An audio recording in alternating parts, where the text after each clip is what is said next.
Assalamualaikum warahmatullahi wabarakatuh. Alhamdulillah, kita kembali melanjutkan kajian dari Mukhtasar Sahih Al-Bukhari, yang artinya ringkasan daripada Sahih Al-Bukhari. Jadi ini kitab hadis. Kita sampai ke hadis 336, bab takhiriz zuhri ila al-asr, bab mengakhirkan zuhur sampai ke asar. Ini untuk masalah babnya juga perlu kajian khusus di dalam ilmu fikih. Jadi di sini tidak membahas ilmu fikih, kita membahas penjelasan secara global di dalam komentar hadis. Ini hadis 336 dari Ibnu Abbas radhiyallahu anhuma, anna an-nabiyya sallallahu alaihi wa alihi wasallam shalla bil madinati sab'a wa thamaniyah az-zuhra wal 'asra wal maghriba wal 'isya. Dari Sayyidina Abdullah ibni Abbas, beliau mengatakan Nabi sallallahu alaihi wasallam salat di Madinah, tempat mukimnya Nabi, bil Madinah, sab'an wa thamaniyah, 7 dan 8, zuhur, asar, maghrib, isya. Ini hadis, kalau tidak ada keterangan dari para muhaddithun, para ulama, kita gak paham apa maksudnya solat di Madinah 7, 8, zuhur, asar, maghrib, isya. Jadi kalau dipahami secara tekstual agak sulit bisa dipahami. Nah, disinilah butuhnya kita kepada para ulama, para ahli hadis. Jadi ini konteksnya adalah solat jamak, solatul jam'i. 7, 8, 7 jamaknya apa? Maghrib, isya. 3, 4, 5, 6, 7. Maghrib 3 rakaat, isya 4 rakaat, 7. Kemudian maksud 8 yaitu jamak antara zuhur dan asar, atau sebaliknya asar dan zuhur, atau isya dan zuhur. Yang menarik di sini kan dikatakan Nabi di kota Madinah, di tempat mukim. Pemahaman kita kan kalau jamak harus safar, iya kan, harus safar. Nah, disinilah para ulama mampu menjelaskan, para muhaddithun mampu menguraikan hal itu. Jadi di sini jelas riwayat ini dari Ibnu Abbas mengatakan Nabi sholat di Madinah 7 dan 8, yaitu solat zuhur, solat asar, solat maghrib, solat isya.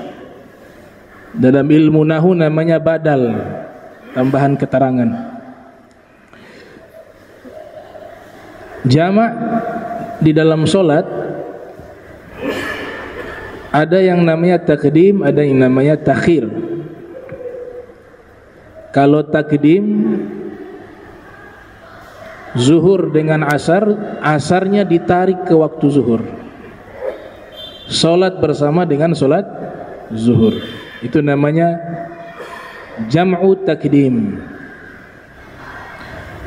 Yang kedua namanya jam'u takhir,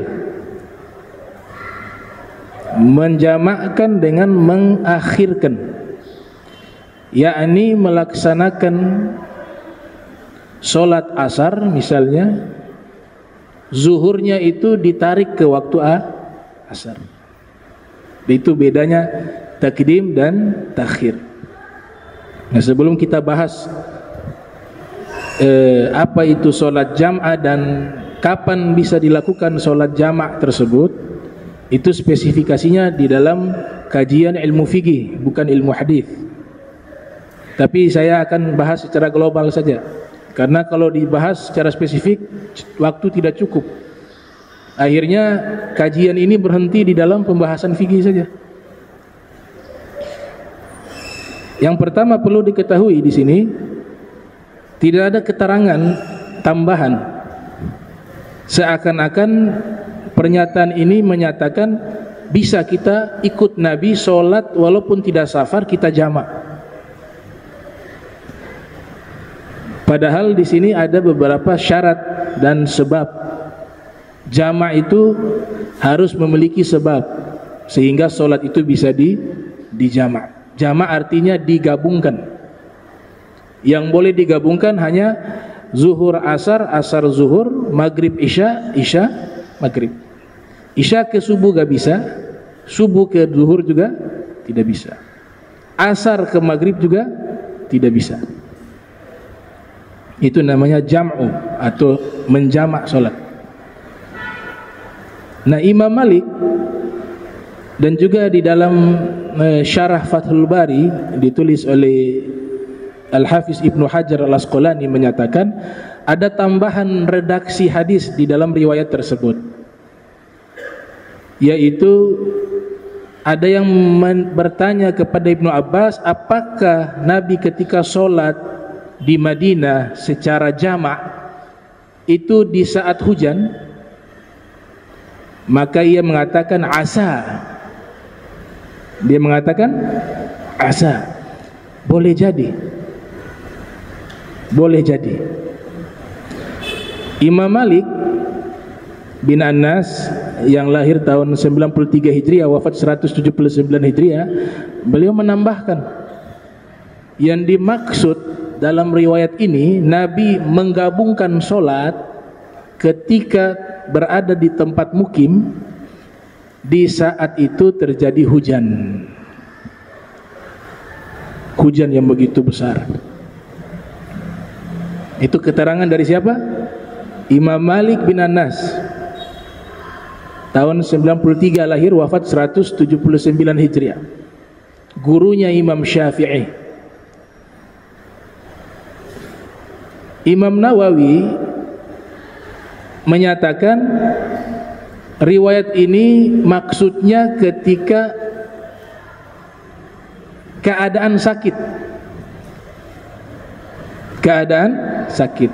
Ada beliau temukan riwayat menyatakan Nabi menjamak, menggabung solat di tempat mukimnya itu di saat dalam keadaan tidak enak badan, lagi maradun, sedang sakit. Tapi dibantah juga oleh Imam Nawawi. Kalau sedang sakit, lantas bagaimana dengan yang lain ikut sholat berjamaah? Kan sholat itu ada riwayat mengatakan dilakukan secara berjamaah. Maka Imam Malik menyatakan yang paling kuat adalah pada waktu itu sedang terjadi hujan. Jadi boleh kita menggabung sholat dalam keadaan hujan dengan syarat-syarat. Ada kitab berjudul Al-Fiqhu Al-Manhaji, kitab fikih kontemporer kekinian, ditulis oleh Dr. Mustafa Bugo dan Dr. Mustafa Khan. Ini saya sarankan kalau kita yang ingin memahami mazhab Syafi'i secara ringkas dan kasus-kasus masalahnya yang kekinian di zaman kita, ini salah satu kitab yang baik untuk kita baca, bisa kita terapkan di zaman kita, karena ulama ini hidup di zaman kita. Ulama Syam, Suriah, yang satu bernama Dr. Mustafa Bugo, yang satunya bernama Dr. Mustafa Khan. Jadi satu kitab tapi ditulis oleh dua orang ulama. Ini yang saya anjurkan kita baca kitab itu. Tapi kalau fikih sunnah karya Said Sabiq, itu guru-guru kami tidak menganjurkan untuk kita jadikan pegangan atau untuk jadi bahan bacaan hukum agama kita. Ada kitab namanya Fiqih Sunnah karya Said Sabiq. Beliau ulama Azhar, tapi kitab tersebut tidak dianjurkan dibaca oleh pemula. Cocoknya untuk ulama yang sudah menguasai fikih secara kuat dan mendalam, karena nanti akan terlahir ideologi kita sudah bisa menjadi mujtahid tanpa bermazhab. Sehingga ya, Al-Imam Syekh Abdul Wahab Asy-Sya'rani beliau menyatakan dan membuat kitab perbandingan mazhab berjudul Al-Mizanul Kubra yang lahir tahun 898 Hijriah, wafat 973 Hijriah. Di mukaddimah kitab tersebut beliau mengatakan, ini kitab saya tulis bukan untuk para pemula, tapi kitab ini saya tulis untuk kalangan intelektual hukum fikih yang sudah mendalam tentang masalah hukum agama. Maka kalau kita baca itu seakan-akan tidak bermazhab. Nah, inilah yang didukung oleh ulama-ulama yang memang tidak senang bermazhab, seperti termuat dalam kitab Sifatus Salat karya Syekh Albani. Situ beliau mengatakan tidak perlu bermazhab. Jadi kitab ini tidak cocok untuk kita. Sifatus Salat, Al-Mizanul Kubra, walaupun beliau ulama Syafi'i, seorang sufi, tapi niat beliau menulis kitab tersebut konsepnya perbandingan mazhab, dan beliau kadang-kadang menguatkan pendapat mazhab yang lain bukan mazhab beliau. Itu sebenarnya dalam ruang lingkup intelektual. Kitab misalnya sama seperti itu. Itu untuk kalangan-kalangan mujtahid, bukan dijadikan rujukan. Karena masih banyak pendapat-pendapat yang diseleksi, ditolak dan diterima. Dan kita belum mampu bisa menguraikan hal itu.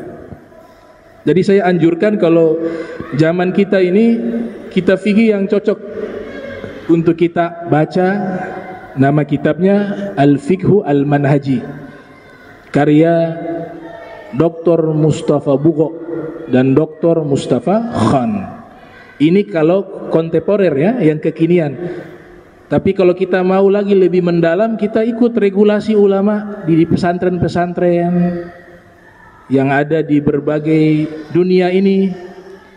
Kalau kita mazhab Syafi'i sudah ada tuh kitab-kitab yang berkah, kitab-kitab yang bagus membahas masalah hukum mazhab Syafi'i. Ada yang paling kecil ya, namanya Ar-Risalatul Jami'ah, ada Safinatun Najah, ada Mukhtasar Shagir, ada Fathul Qarib, ada Fathul Mu'in, ada Minhajut Talibin, ada sarahnya Tuhfatul Muhtaj, Nihayatul Muhtaj, Mughnil Muhtaj, syarah atau hasyiyah Bajuri, ada Fathul Wahhab. Banyak. Itu kalau kita ikut belajar satu-satu itu. Nah, pemahaman fikih Syafi'i kita kuat. Kalau sudah kuat, silakan baca kitab tadi itu. Ini untuk mazhab kita sendiri saja kita masih belum mampu memahami dengan baik dan benar. Apalagi mau baca kitab-kitab perbandingan mazhab. Biasanya perbandingan mazhab seperti Bidayatul Mujtahid karya Ibnu Rushdi, ada juga Al-Fiqhu ala Madzahibil Arba, fikih 4 mazhab. Itu diperuntukkan bagi orang-orang yang sudah mendalami ilmu hukum secara mendalam, baru masuk ke fase terakhir untuk mengetahui perbandingan mazhab. Jadi kita kuatkan tuh mazhab Syafi'i dulu. Nah, Al-Fiqhul Manhaji itu khusus mazhab Syafi'i untuk kitab kontemporer. Kalau kitab-kitab klasik tadi yang saya sebutkan itu ada nilai berkahnya. Kemudian juga ditulis oleh para ulama yang soleh. Demikian juga kitab Al-Fiqhul Manhaji, mereka orang-orang solehin, tapi hidup di zaman kita. Ada juga yang Fiqhul Islam wa Adillatuhu, karya Dr. Wahba Az-Zuhaili. Itu juga konsepnya perbandingan mazhab. Gitu.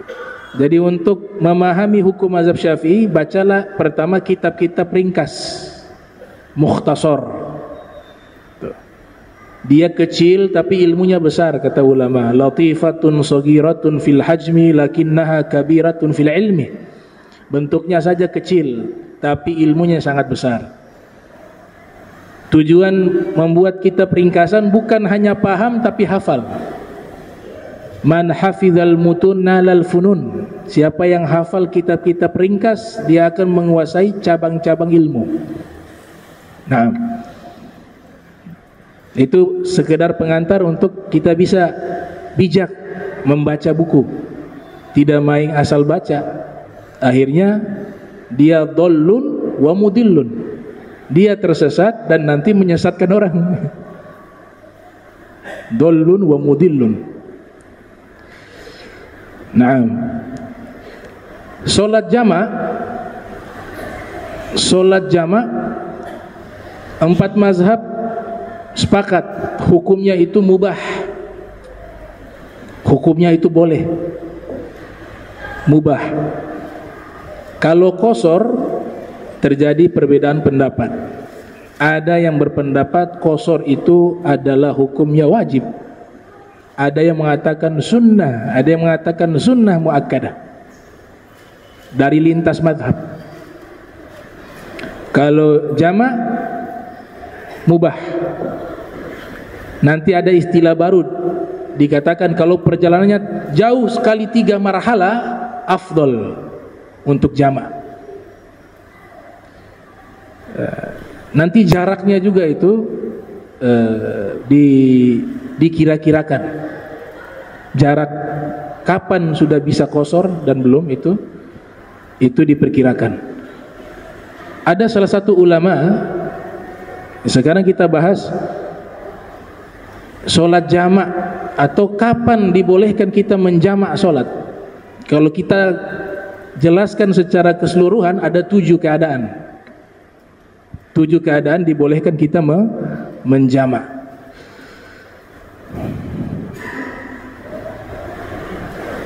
Yang pertama, al-hajj, melaksanakan ibadah haji ketika di Arafah dan di beberapa tempat. Di situ dibolehkan menjamak tanpa qasar. Kalau qasar berkaitan dengan masalah safar, melakukan perjalanan. Tapi kalau jamak belum tentu safar. Itu beda ya. Jadi jamak itu dia tidak harus safar. Tapi kalau qasar harus dia dalam keadaan safar. Perjalanan, safar dibagi 2, safar tawil, safar qasir. Ada safar yang jauh, ada safar yang pendek.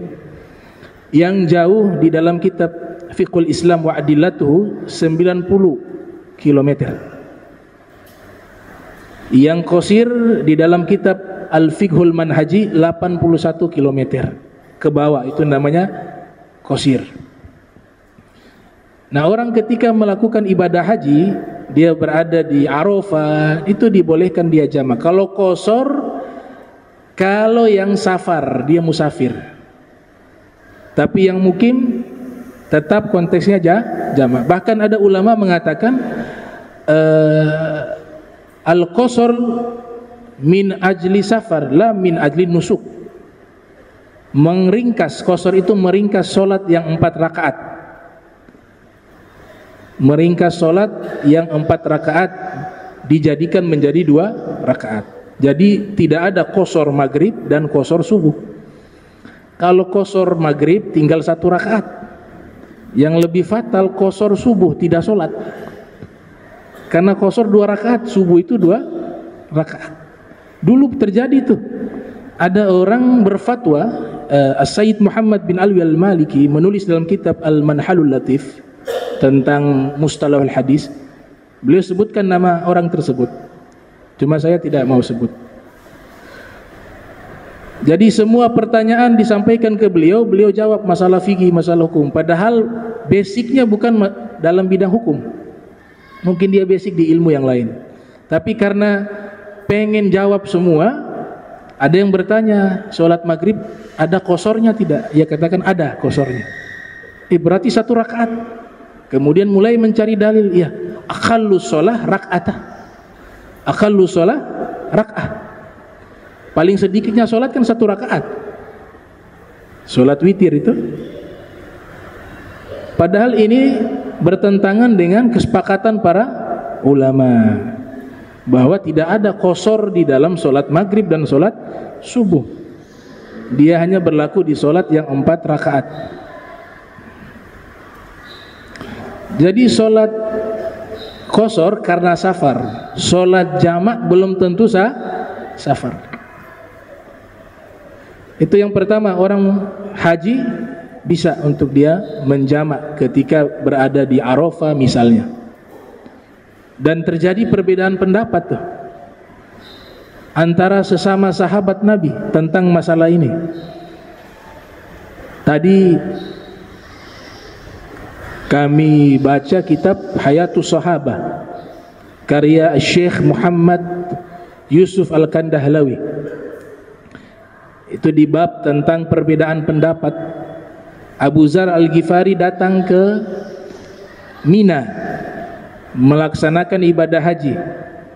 Sampai di Mina ada yang melaporkan, pada waktu itu di masa Khalifah Utsman bin Affan, ada yang melaporkan kepada beliau bahwa Sidna Utsman tadi sholat di Mina 4 rakaat.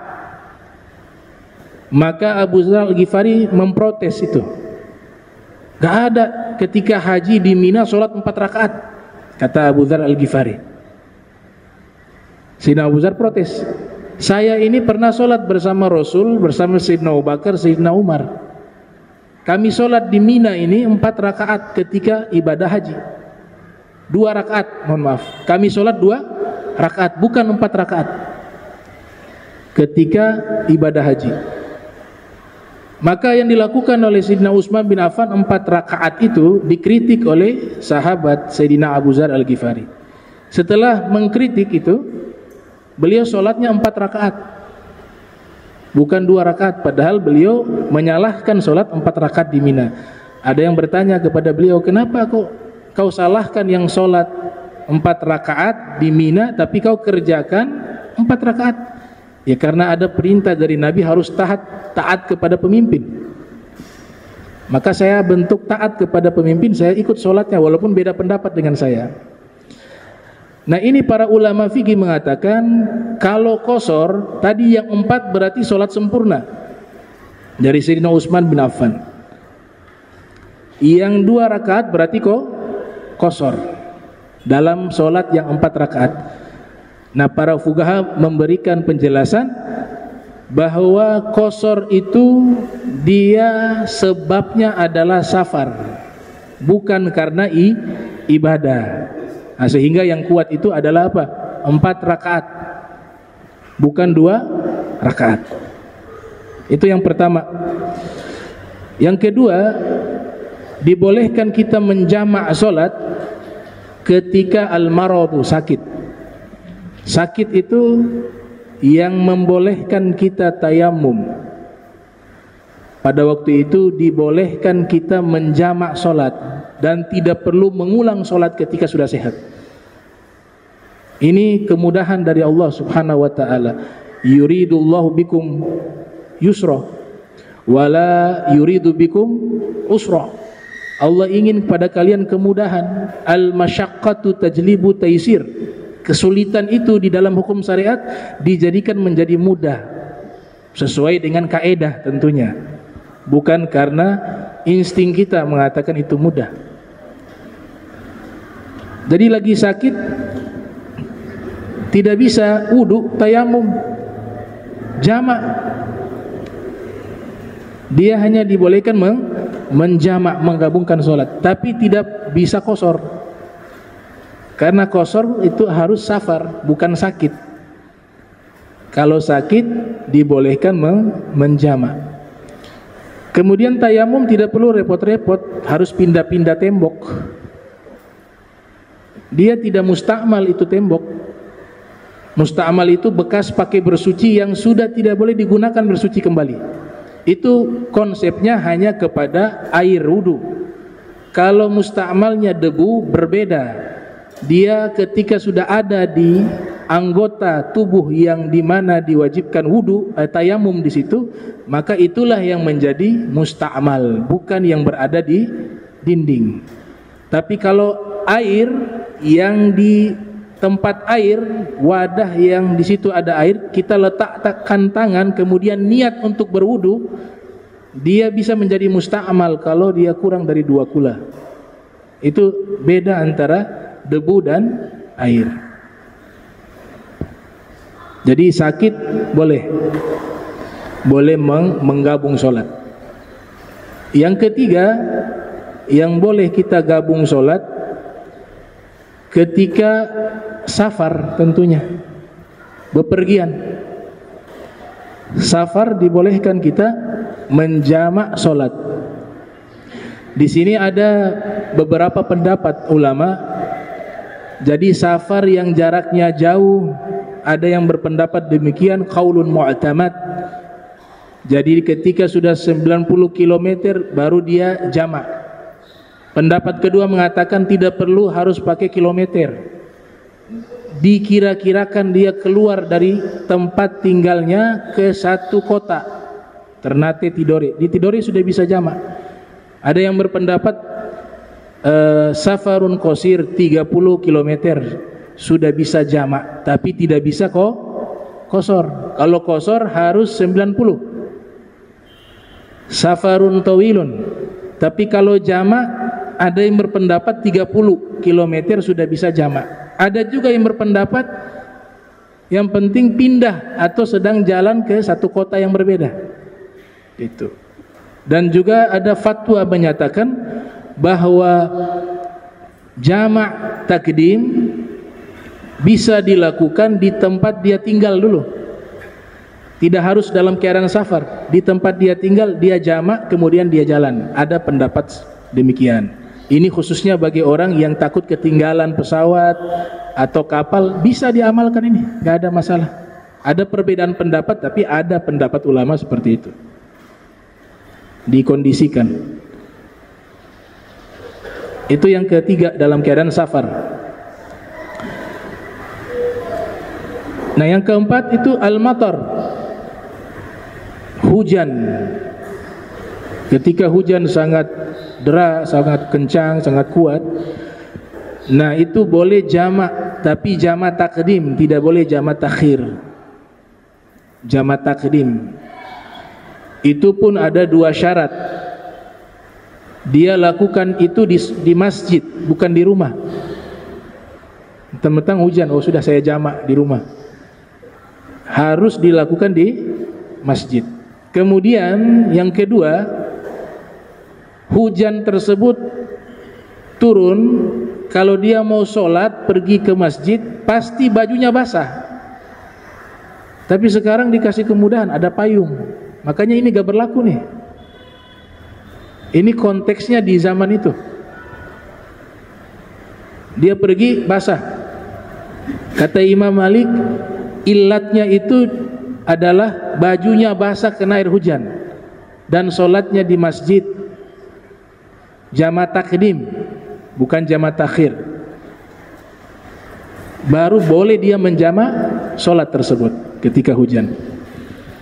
Nah, itu dia lakukan ketika hujan. Misalnya zuhur dengan asar, dia laksanakan sholat zuhur, dia sudah di posisi di masjid, hujan begitu deras. Mungkin waktu jalan ke masjid awal tadi tidak hujan, tahu-tahu sudah di masjid hujan begitu besar, rumahnya jauh, tidak ada payung. Kalau dia balik lagi ke rumah untuk balik lagi, itu kan basah bajunya. Maka pada waktu itu boleh dia menggabung sholat jamak takdim, diawali dengan zuhur kemudian asar. Kalau jamak takdim Tidak boleh diacak. Asar dulu baru zuhur, nggak boleh. Beda dengan jama' takhir, boleh diacak. Jama' takhir zuhur kita tarik ke asar. Bisa saya lakukan asar dulu baru zuhur, atau zuhur dulu baru asar, bisa kalau takhir. Tapi kalau takdim itu syaratnya harus sholat yang awal itu, gak boleh diacak-acak. Makanya ada 4 itu, al bida'atu bil ula wa niyatul jam'i, kemudian yang ketiga al muwalah, yang keempat dawamul udhr. Ini termasuk syarat-syarat jama' takdim tuh. Dimulai dengan sholat yang pertama. Yang kedua ada niat menggabung sholat. Yang ketiga bersambung satu sholat tersebut dengan sholat yang dijamak. Yang keempat dawamul uzur. Alasan untuk kita jamak itu tetap ada. Maksudnya kita belum takbir, sudah hujan. Belum mulai takbir, tahu-tahu sudah berhenti hujan, berarti gak bisa jamak. Sebabnya sudah hilang. Nah itu berlaku, kita boleh menjamak takdim ketika hujan itu ketika takbir yang pertama sampai salam. Salam dari sholat tersebut, zuhur, sudah salam, tahu-tahu hujan berhenti, gak boleh jamak. Kecuali kita sudah takbir sholat yang kedua. Sholat kedua kita sudah takbir, kita baca itu ayat, kemudian hujan masih ada, atau tiba-tiba dia berhenti waktu itu, maka masih dilanjutkan sholat jamak. Jadi ukurannya di situ. Ada qaul mu'tamad mengatakan hujannya dari zuhur sampai asar. Ada satu qaul mengatakan begitu. Tapi kalau belum sampai asar, dia sudah jamak sekalipun, tetap ketika waktu asar dia ulang sholat asar. Nah itu jamak ketika hujan, al-matar. Ada perbedaan jama' takdim dengan jama' takhir. Kalau jama' takdim kita niat itu diberikan keluasan, mulai dari awal takbir sampai sebelum salam dibolehkan kita niat menjamak di saat tersebut. Misalnya awalnya pengen sholat sempurna dan kita diizinkan untuk menjamak, kemudian di tengah-tengah sholat terlintas, ini mendingan saya jamak saja nih, sah. Tidak harus di awal, yang penting sebelum salam. Tapi kalau jama' takhir, niatnya yang pertama itu harus sebelum masuk waktu sholat. Misalnya jama' takhir asar kita gabung dengan zuhur. Ketika perjalanan itu masih waktu zuhur, kita sudah harus niat, kita harus lapor kepada Allah, ya Rob, ini zuhur saya tidak sholat, nanti saya gabung dengan asar. Harus begitu. Nanti sudah masuk asar baru kita sholat jamak. Tapi kalau jamak takdim di tengah-tengah sholat itu bisa kita niatkan. Itu beberapa perbedaan. Kalau spesifik rincinya di fikih. Yang kelima, sholat yang boleh dijamak digabung. Yang kelima, al-khauf, dalam keadaan takut, baik peperangan ya atau dalam kondisi-kondisi yang darurat, itu boleh. Yang keenam, asir, sebagai tawanan perang misalnya, dia ditawan oleh musuh, diikat di tiang dan seterusnya, dia boleh untuk menjamak. Yang ketujuh, karena sebab uzur, ada alasan yang kuat untuk menjamak. Di sini nanti dibahas oleh ulama-ulama, khususnya di zaman kita. Misalnya ada pesta perkawinan, perempuan itu berdandan tuh, itu dibahas dalam bahsul masail, dan ada ulama juga yang menulis kitab tentang masalah itu. Itu untuk jamak dibolehkan, karena peristiwa itu keadaan memang tidak memungkinkan untuk dia wudu, kan luntur lagi, wudu lagi, luntur, menyulitkan, sehingga dibolehkan dia jamak pada kondisi tersebut. Apalagi peristiwa itu kejadiannya tidak terjadi sering. Nikah kan biasa sekali seumur hidup. Kalau sudah sekali nikah yang kedua biasanya sembunyi-sembunyi. Kalau yang pertama acara. Ini kemudahan hukum. Kemudahan hukum. Allah sengaja mengatur demikian. Bahkan jadi pembahasan khusus. Nabi sengaja sholat, itu ada ketambahan keterangan tuh.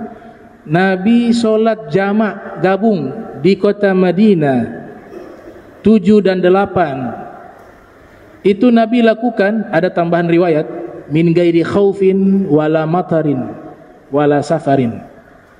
Itu tanpa dalam keadaan takut, tanpa keadaan sakit, tanpa keadaan hujan. Ibnu Abbas mengatakan Nabi sengaja biar jadi kemudahan hukum di masa depan.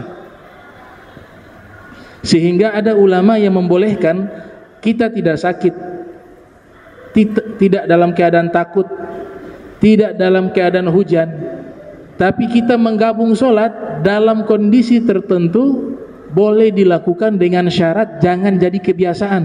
Dan itu pilihan terakhir. Ini penyakitnya kita, yang begini kita suka, akhirnya jadi kebiasaan. Tapi dibolehkan. Makanya orang tadi pengantin dia boleh ambil nih kondisi ini. Dokter bisa ambil nih. Dokter mau operasi orang nih berjam-jam. Mungkin dia operasi ini, ada orang sakit mulai dari jam 12 selesai jam 9 malam. Ada juga yang begitu. Nah pada waktu itu boleh diambil untuk jamak. Lebih praktis. Perawat juga demikian, dikondisikan. Tapi para ulama yang membolehkan sekalipun hal ini, itu seperti Muhammad bin Sirin membolehkan hal itu. Ada namanya Al-Qaffal Al-Kabir, ulama Syafi'i, Asy-Syasi. Ada juga ulama bernama Al-Khutabi. Mereka membolehkan hal itu. Sekali-sekali boleh jamak dalam kondisi tertentu, dengan catatan jangan jadi adah. Jangan jadikan itu kebiasaan.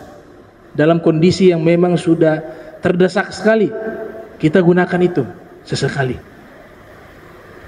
Oleh sebab itu ada seorang ulama asal Maroko bernama Said Ahmad bin Muhammad bin Siddiq Al-Ghomari, menulis kitab khusus membahas masalah tersebut. Salat jamak dalam keadaan tidak safar. Judul kitabnya Izalatul Khatar mimman jama'a baina salati Izalatul Khatar fi man jama'a salat baina safar wal hadar, nama kitabnya. Membahas tentang masalah jamak di saat safar ataupun tidak safar. Jadi ada riwayat seperti itu. Ibnu Abbas pernah melakukan itu. Ibnu Abbas ketika ada di Basrah di Irak, beliau berkhutbah. Khutbahnya ba'da asar. Berkhutbah, tahu-taunya gak sadar nih, lagi khutbah, asar belum sholat, masuk maghrib. Wafir riwayah sudah sholat asar, tapi khutbahnya begitu asyik sampai maghrib waktu. Beliau jamak habis itu, maghrib dengan isya, untuk melanjutkan khutbah. Cuma itu tidak dilakukan berulang-ulang kali. Itu. Nah kalau nantinya sholat jamaah ini tadi 7 tadi keluar daripada aturan, kita tidak safar kemudian kita jamaah, itu tidak boleh dijadikan kebiasaan. Gak ada uzur, gak ada apa, sehat-sehat, tidak ada halangan, saya mau jamaah. Kenapa? Ini ada hadis Nabi pernah jamak tanpa takut, tanpa itu Nabi buatnya buat keluar hukum, untuk baru kondisi tertentu baru bisa diambil. Tapi kalau normal jangan. Inna sholata kanat alal mu'minina kitaban mawquta. Ibnu Abbas mengatakan waktunya itu sudah paten, hukum dasarnya sesuai waktu. Kalau jamak, qasar itu semua itu rukhsah, dispensasi dari Allah. Makanya sholat ketika safar itu bisa kita lakukan 4 cara. Lagi safar, Yang pertama, kita safar, kita sholat sempurna, boleh. Dalam keadaan safar dia pilih sudah zuhur tetap zuhur, pada waktunya asar pada waktunya, terus boleh, gak ada masalah. Itu nanti khilafnya di masalah kalau perjalanan sudah bisa qashar, pahala sholat qashar lebih besar dari pahala sholat sempurna, karena dia menghargai kemudahan yang Allah berikan kepadanya. Gak, saya masih kuat, Bib. Ini sudah jalan lebih dari 90 km. Saya masih kuat, jadi saya mau dapat pahala besar, saya sholat sempurna saja. Terbalik, kalau sholat qashar pahalanya lebih besar, karena perjalanan tersebut sudah dibolehkan qashar dan Allah memberikan kemudahan itu di dalam Al-Quran. Kalau kalian berjalan di muka bumi ini, falaisa junah alaikum an taqsur, tidak mengapa bagi kalian mengqashar sholat. Justru pahalanya lebih besar menurut pendapat sebagian ulama. Nah, kita jamak asar, zuhur dengan asar. Kemudian perjalanan kendaraan, tahu-tahu sudah masuk di kampung kita, sedangkan waktu asar belum masuk. Zuhur asar digabung, perjalanan sampai ke kampung kita. Tadi sudah jamak takdim. Ternyata ketika sudah sampai ke kampung kita, jamak yang tadi batal. Masuk ke kampung itu harus sholat asar. Karena apa? Dawamul uzur. Dia boleh dijamak dan boleh dikosor ketika masih ada uzur. Uzurnya hilang sudah sampai rumah. Kalau tidak mau sholat lagi sampai maghrib, asarnya itu diqadha. Diqadha. Nah, qadhanya ini menurut ulama, kalau kondisi tidak berdosa itu, dia dengan anak-anaknya, kondisi yang memaksa dia qadha. Sama anak-anaknya, perjalanan di kota besar di Jakarta, dalam mobil anak tidur, tahu-tahu dia sholat zuhur, dia gabung dengan asar, tapi perjalanan di tol sulit, akhirnya sudah niat tadi jamak takhir lah, nanti duhur saya gabung dengan asar, tahu-tahu sampai di rumah sudah maghrib. Itu kan tidak sengaja, dia tidak berdosa. Maka dia niatnya saja qadha, bukan jamak. Niatnya qadha karena sudah keluar waktu. Qadha ini hukum yang memang Allah atur. Kita kalau lupa sholat, ketinggalan sholat, atau sholat di luar waktu, jangan pernah kita tinggalkan sholat itu. Kita harus membayar sholat itu. Itu namanya qadha, sehingga tidak punya utang sholat di hadapan Allah Subhanahu wa ta'ala. Profesor Dr. Said Ramdan Al-Buti menjelaskan, Nabi ketika di perang Khandaq itu sholat asar Nabi tidak lakukan sampai masuk maghrib karena perang. Tapi sengaja dilakukan hal itu sehingga nanti apa? Keluar hukum, bukan Nabi tidak sholat. Sengaja diatur sedemikian rupa oleh Allah Subhanahu wa ta'ala. Nabi berperang, namanya perang Khandaq. Sayyidina Umar juga demikian, lapor kepada Nabi. Perang sampai maghrib. Kemudian Sayyidina Umar mengatakan, ya Rasulullah, saya belum sholat asar. Kata Nabi, sama, saya juga belum. Di sini bukan berarti Nabi lupa waktu sholat, tidak. Tapi Allah mengsetting itu biar keluar hikmah. Apa yang dilakukan oleh Nabi setelah itu? Nabi mengatakan kita mengqadha sholat tersebut, tapi dengan isyarat, bukan dengan lafaz beliau. Beliau mengatakan mari kita sholat asar, padahal di waktu maghrib. Disinilah diambil dalil, kata Dr. Said Ramdan Al-Buti, inilah dalil qadha sholat. Ini juga jangan jadi kebiasaan, sedikit qadha. Subuh qadha tiap hari. Iya. Kalau jadi kebiasaan dosa. A'dzarus salat itsnain, uzur salat itu hanya dua. Dalam kitab Safinatun Najah, an-naum wan nisyan, ketiduran, bukan suka tidur. Ketiduran, gak sengaja dia. Manusia biasa sudah usaha pasang alarm jamnya 3, HP-nya 3, ya. Tapi ternyata sudah bunyi gak bangun-bangun juga. Bangun sudah siang, matahari sudah naik, sudah habis sholat subuh, matahari sudah muncul, sudah selesai subuh. Niatnya sudah tidak bisa adaan tapi qadaan. Itu kalau guru saya bilang ini kayak majusi, nanti matahari sudah ada baru sembah matahari. Kalau dilakukan terus-menerus,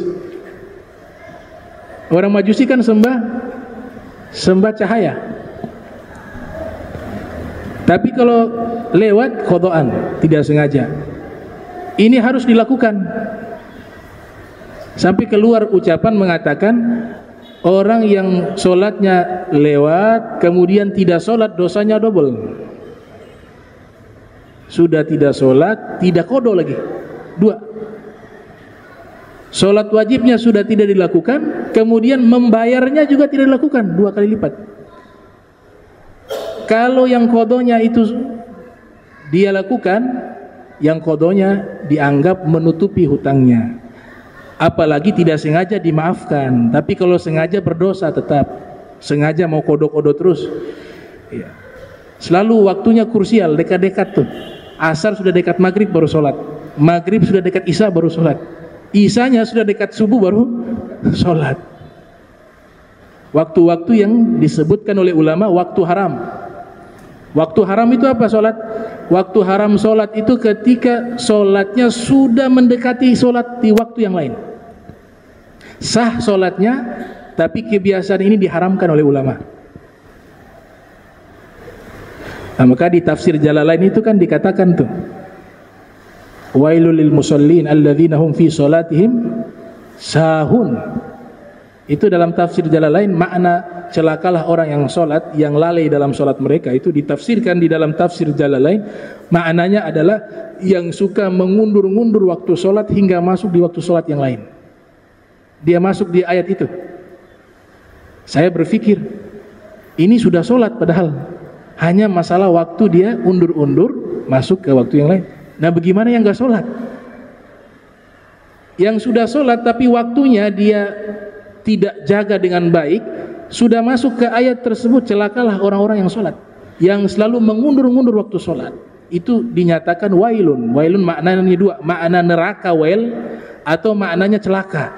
Itu yang sholat tapi mengundur-undurkan waktu celaka. Nah, yang tidak sholat bagaimana? Itu. Jadi ini perkara jangan diabaikan. Perkara sholat itu gak ada libur, gak ada rukhsah. Dia dilakukan, ya, dilakukan dalam setiap keadaan. Sampai kondisi berperang sekalipun, sholat tersebut tidak gugur kewajibannya. Makanya muncul sholat khauf, sholat takut, ngadapnya ke musuh bukan ke kiblat, untuk bisa memantau musuh. Dalam kondisi seperti itu tetap sholat. Bahkan dikatakan dalam kitab-kitab fikih, kalau musuh menyerang jangan niat putus sholat, tetap kalian niat tetap dalam sholat walaupun dalam kondisi berperang. Nanti sudah habis berperang, lanjutkan sholat yang tadi. Itu terhitung dia ibadah sholat. Itu luar biasa. Nah, jadi kita ketika safar ada 4 sholat, bisa kita sholat sempurna. Yang kedua bisa qasar, tidak dijamak tapi qasar. Sudah lewat tuh waktu kilometer 90 atau 2 marhala atau 3 marhala, kita qasar dohor jadi 2 rakaat asar boleh, walaupun tidak dijamak. Cara ketiga, boleh kita menjamak tapi tidak qasar, boleh juga. Zuhur asar kita jamak, maghrib isya kita jamak. Cara keempat, ketika sudah safar di marhalatun tawilah 90 km tadi, maka bisa dia menggabung dan menjamak. Makanya namanya jamak qasar. Dia gabung duhur dengan asar, kemudian plus ditambah qasar. Jadi zuhurnya 2, asarnya 2. Maghrib isya yang di qasar, isyanya 2. Sampai di safar misalnya, ini terakhir nih saya tutup. Boleh tidak yang qasar dia sholat kepada imam, dia jadi makmum kepada imam yang sholatnya sempurna. Imamnya zuhur 4 rakaat, dia lagi safar, pergi ke Tobelo misalnya, sampai di masjid pengen qasar sholat, jadilah makmum, dia ikut. Dia berniat nanti saya qasar, tapi imamnya sholat sempurna karena mukim. Boleh tidak ini? Tidak boleh. Gak boleh qasar. Karena apa? Dia harus ikut imam. Kalau dia qasar jadinya aneh. Imamnya belum selesai sholat, dia sudah salam duluan. Tapi kalau terbalik, imamnya qasar, makmumnya sholat sempurna, boleh. Nanti imamnya kan qasar 2 rakaat zuhur, imamnya salam, assalamualaikum warahmatullahi, tinggal dia bangun lagi lanjutkan.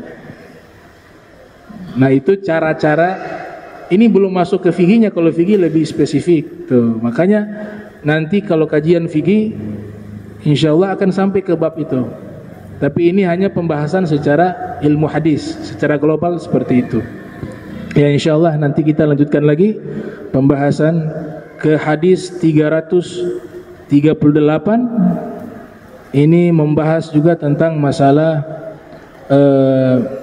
337, masalah tidur yang dilarang waktunya. Nah, ini bagus nih.